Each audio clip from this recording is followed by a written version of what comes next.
You go anywhere in this country and you visit a family on New Year's Day, you're going to see exactly the same thing.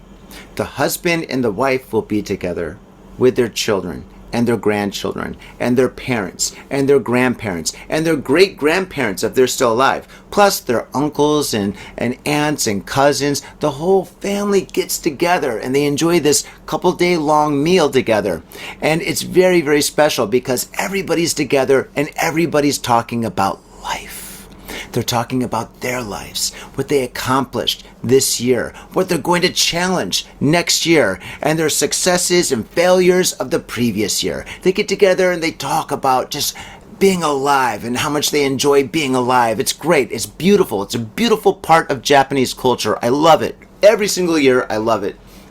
And the thing is, all throughout the country, everybody's doing the same thing, but the food is a little different. You know, in some parts of the country, people will be eating more fish. Other parts, they'll be eating more noodles. Other parts, they'll be eating more, I don't know, steaks or beef. And other parts, they'll be eating pork. It's very similar, generally, but a little different, But there's one thing that's in common throughout the whole country, which I've noticed over my 25 years of living in this beautiful country.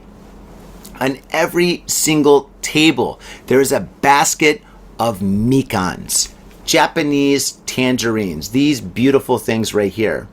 And throughout every single family, everybody's passing around this basket and they're slowly peeling the Mikan. Sometimes piece by piece by piece, sometimes all together. They'll take the whole skin off in one go. It's actually pretty incredible to see. Sometimes people can do it rather quickly, like boom, there you go. And they'll either eat the Mikan themselves, so they'll split it and give it to their grandmother, who will give it to their cousin or their niece or something. And they'll just be talking about life and just enjoying the moment together, eating these beautiful, beautiful fruits, the Japanese Mikan. And so I noticed that year after year after year, how important and how special the Mikans are. And I realized nobody knows how special these beautiful little fruits are outside of Japan.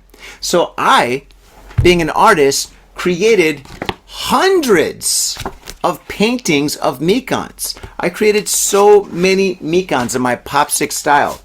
Here we go. Here's one. Here's one. Here's another one. Here's another one. If you're watching this on YouTube, you're going to see a lot of Mikans. Boom. Boom. Every Mikan's different because every home is different and every conversation is similar yet different. Everybody's challenge throughout the year has been very, very different. So every Mikan style is different. There's a flavor for everybody.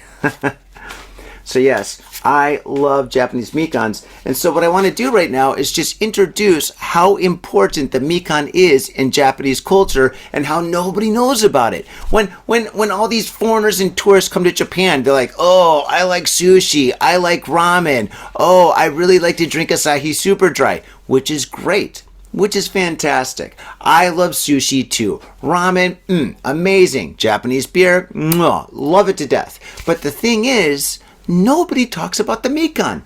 Nobody knows about the Mikan. So I want to take a second and introduce to the world how important the Mikan is in Japanese culture.